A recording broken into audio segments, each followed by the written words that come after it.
주일 전에 올라오신 여러분을 주님의 이름으로 환영하고 축복드립니다. 어느 교수님께서 봄날에 마태복음 6장 말씀을 묵상하면서 산행을 했습니다.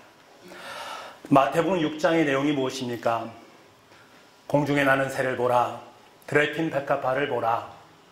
그들이 먹는 것, 입는 것, 이것에 대해서 걱정하고 염려하는 것이 있느냐라는 주님의 말씀에 대한 부분입니다.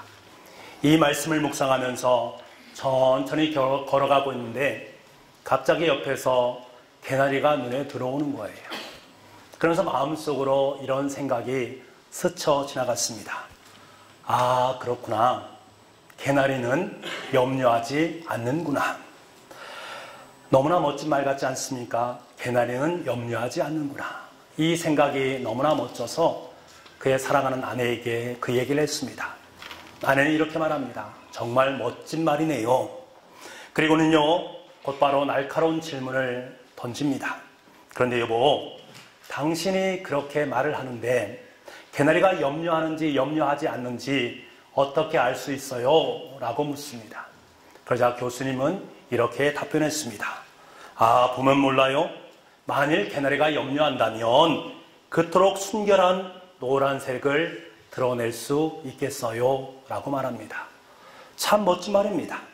개나리가 순결한 노란색을 띌 수 있는 것은 바로 아무 염려하지 않기 때문에 그렇습니다. 교수는 이렇게 마무리를 적고 있습니다. 개나리는 염려하지 않고 하늘의 하나님을 바라보기에 그토록 순결한 색을 표현하는 것입니다. 라고 마무리를 짓습니다. 저도 그래서요, 교회 앞에 있는 율량천길을 걸었습니다. 이제 완연한 봄이고 봄에는 여러 꽃들이 피어 있으니 나도 율량천길을 걸으면서 이것을 한번 체험했으면 좋겠다라는 마음을 마음속에 품었습니다. 길 옆에 가니까요, 살구꽃과 벚꽃이 흐드러지게 피어 있습니다.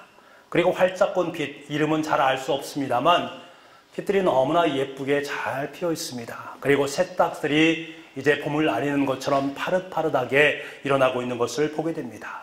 그것을 볼 때 제 마음속에 얼마나 귀한 감탄이 절로 나오는지, 이것들은 염려하지 않고 하늘의 하나님을 보고 자라기 때문에 이렇게 아름다운 색깔을 가지고 있구나, 이렇게 아름다운 꽃을 피우고 있구나 라는 마음으로 그것을 바라보니까 얼마나 은혜가 되는지 몰랐습니다. 그런데요, 저희 마음속에 문득 이런 생각이 들었습니다.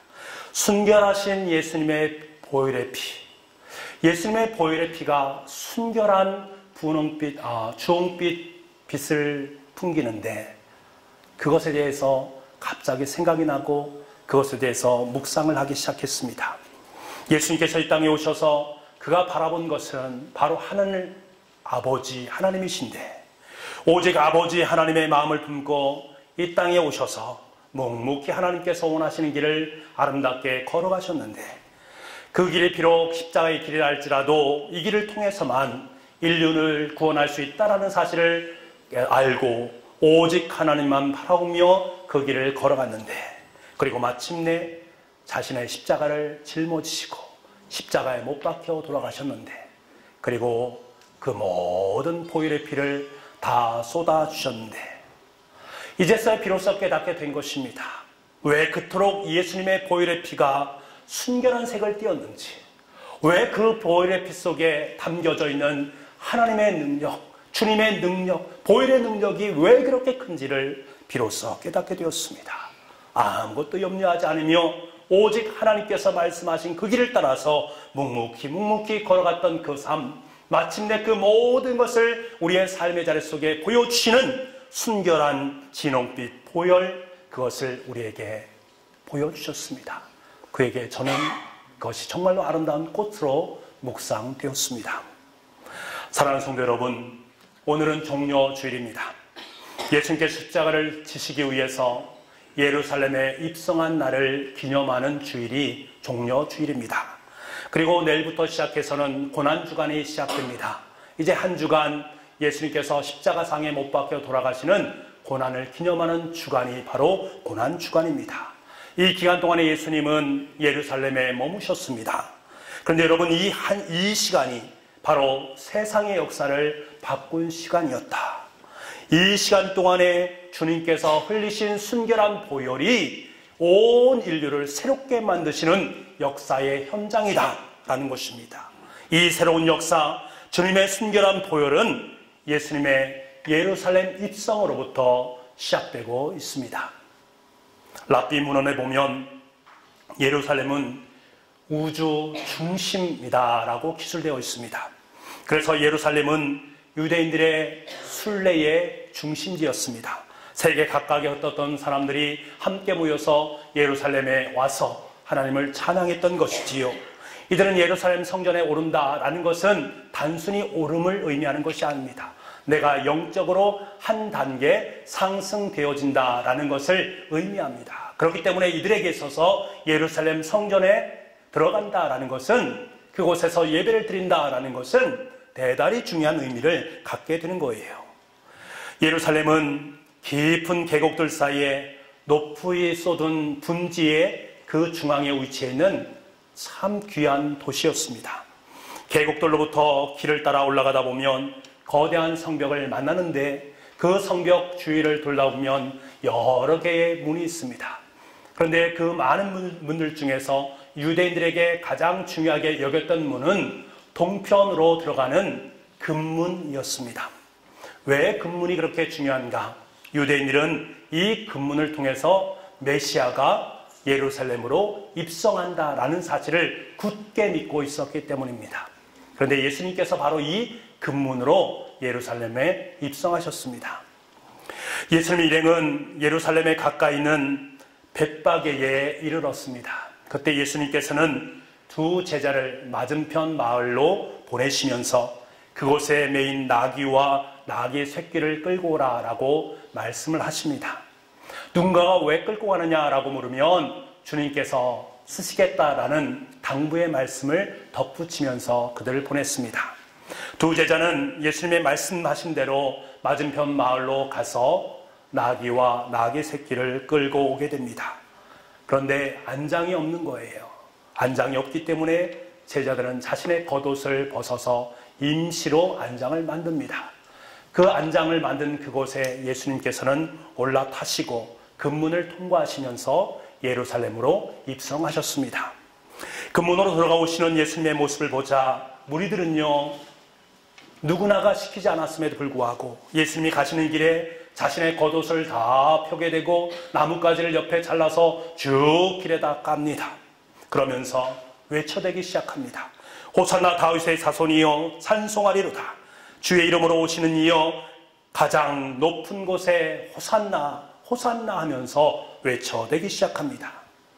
여러분, 이 광경을 한번 상상해 보시기 바랍니다. 예수님은 어린 나귀를 타고 가십니다. 그 뒤에는 예수님의 제자들이 따르고 있고 앞에는 무리들이 모여서 환호성을 질러댑니다. 그리고 그 밑에는 겉옷이 깔려있고 나뭇가지들이 깔려있는 광경입니다. 무엇인가 참으로 중요한 일이 벌어지고 있다는 것을 느낄 수 있는 광경 아닙니까? 그런데 여러분, 이 광경은 참으로 우스운 모양새입니다. 아니, 상식적으로는 도저히 납득이 가지 않는 장면입니다. 어린 나귀를 타고 가시는 예수님, 그를 향해서 환호하며 열광하는 무리들, 갓길에 깔려있는 겉옷과 그리고 나뭇가지들, 너무나도 어울리지 않는 조합들입니다. 이 장면은 멋진 말을 타고 전쟁에서 승리를 올린 왕을 맞이하는 장면을 연상할 수 있습니다. 그러나 예수님은 말을 타신 것이 아니라 어린 나귀를 타고 오고 계십니다. 아니, 예수님께서 일부러 상식을 파괴하기 위해서 어린 나귀를 타신 것 같습니다. 지금 타고 계신 나귀는 광대에게나 어울리는 짐승입니다. 그리고 당시에는 나귀를 가지고 짐을 나르는 역할을 담당했습니다. 그래서 어른들은 나귀를 타고 다니지 않습니다. 그것도 어린 나귀 새끼를 탄다. 그것처럼 이상한 장면은 없는 거지요. 여러분, 예수님께서 말을 구할 수 없어서 이 어린 나귀를 타고 가시는 것일까? 그렇지 않습니다. 의도적으로 어린 나귀를 타고 가시는 거예요. 왜 그러신 것일까? 당시에는요, 어느 누구도 예수님께서 어린 나귀를 타고 예루살렘에 입성하는 그 이유를 알지 못했습니다. 나중에 주님께서 십자가에 못 박혀 죽으시고 부활하신 후에 초대 교인들이 구약 성경을 읽다가 비로소 그 이유를 깨닫게 되었습니다. 구약 성경을 읽으면서 메시아에 대한 예언들과 예수님께서 일어난 일들을 비교하기 시작합니다. 그런데요, 놀라운 것은 구약시대에 예언됐던 메시아의 예언들, 그 모든 것이 예수님에게 다 연결이 되어지고 예수님에 의해서 성취되어졌다라는 사실을 그들은 비로소 깨닫게 됩니다. 그러자 오늘 본문의 말씀 또한 이 기이한 예수님의 행동 또한 이해가 가기 시작한 거예요. 그 이해가 말씀 스가랴서 9장 9절 말씀에 이렇게 기술되어 있습니다. 시온에 따라 크게 기뻐할지어다. 예루살렘에 따라 즐거이 부를지어다. 보라, 내 왕이 내게 임하시나니 그는 공의로우시며 구원을 베푸시며 겸손하여 나귀를 타시나니 나귀의 작은 것 곧 나귀 새끼니라. 이 말씀을 발견하고 나서 예수님께서 왜 어린 나귀를 타고 예루살렘에 입성하셨는가, 그 이유를 깨닫게 된 거예요. 그 이유가 무엇인가? 구약의 말씀을 완벽하게 성취하기 위함이었습니다. 다시 말하면 메시아의 모든 것을 완벽하게 성취하기 위함인 거예요. 그렇습니다. 예수님은 메시아셨던 것입니다. 하지만 말을 탄 메시아가 아니라 나귀를 탄 메시아였습니다. 승리의 메시아가 아니라 고난의 메시아였습니다. 칼과 창으로 원수를 찔러서 물리치는 메시아가 아니라 칼과 창에 의해서 찔리시는 메시아였습니다. 높아지고자 하는 메시아가 아니라 철저히 낮아지고 낮아지는 겸손의 메시아였습니다. 그러셨기 때문에 예수님은 어린 나귀를 타고 입성하셔야만 했습니다. 나귀 새끼를 타고 예루살렘에 들어오실 때 주님은 이미 십자가에서 죽게 된다라는 사실을 알고 계셨습니다. 예수님은 메시아로서 자신이 어떠한 사역을 감당해야 되는지 정확히 알고 계셨습니다. 모든 인류의 죄를 위해서 십자가에 못 박혀 죽음으로써 메시아의 사명을 완성시켜야 된다, 이 사실 또한 알고 있었습니다. 주님은 너무나도 명확하게 그 사실을 알고 있었습니다. 하지만 당시에는 그 사실을 깨닫는 사람이 단 한 사람도 없었습니다. 예수님의 제자들에게 미리 여러 번 이 사실에 대해서 이야기해 주었지만 그들은 그것을 믿지 않았습니다. 예수님께서 금문을 통과하실 때 그곳에서는 많은 무리들이 모여 있었습니다. 그 중에는 갈릴리로부터 예수님을 따라온 사람들도 있었고, 그리고 예루살렘으로 온 순례객들도 많이 있었습니다.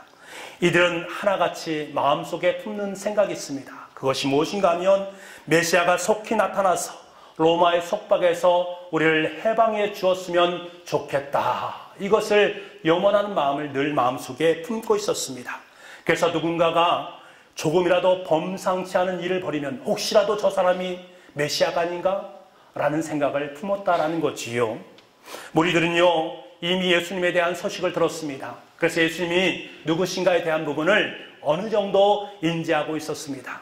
예수님께서는 병든 자를 고치시는 분이시고 죽은 자를 살리시는 분이시고 귀신을 그 병에서 해방시켜 주신 분이다 라는 사실을 알고 있었습니다. 그래서 무리 속에는 혹시 예수님이 메시아가 아닌가? 라는 생각을 품고 있었다라는 거지요. 그런데 예수님께서 메시아가 입성하는 금문으로 입성을 하시는 것입니다. 그들은 판단했던 거지요. 와, 이분은 정말로 메시아인가 보다 라고 마음속으로 품고 그리고서 행동으로 옮긴 거예요. 자신의 겉옷을 벗어서 길에다 깝니다. 옆에 있는 나뭇가지를 잘라서 길에다 깝니다. 그러면서 외치는 것입니다. 호산나, 호산나 외치는 것입니다. 여러분, 겉옷을 길에 편다라는 것은 사실은 왕에게만 하는 것입니다. 왕에게 존경심을 표현할 때 옷을 깔아서 그를 높일 때 하는 행동이 바로 옷을 펴는 행동이었습니다. 그리고요, 군종들이 나뭇가지를 꺾어 흔들면서 호산나 다윗의 자손이요 라고 말하는 이 호산나의 의미, 이제 구원하소서라는 의미입니다. 인간에게 지금 말하는 거예요. 이제 구원하소서라고 이야기합니다. 여러분 생각해 보십시오. 이 외침은 인간에게 해당되는 외침이 아닙니다. 하나님을 찬송하고 하나님께 찬사를 올려드릴 때 쓰는 단어가 바로 이 호산나라는 단어예요. 인간에겐 사용할 수 없습니다. 그럼에도 불구하고 지금 무리들이 이 호산나 호산나를 외치고 있다는 것은 무엇을 말합니까? 이분이야말로 진정한 메시아다라는 것을 인정하고 있는 것입니다. 그런데 여러분, 우리는 본문에서 등장하고 있지 않지만 예수님의 행렬 이외에 또 다른 행렬 하나를 염두에 두어야 합니다. 유대인의 명절이 되면 수많은 순례객들이 몰려들지 않습니까? 그 순례객들의 마음속에는 로마의 압제를 받고 있기 때문에 로마 황제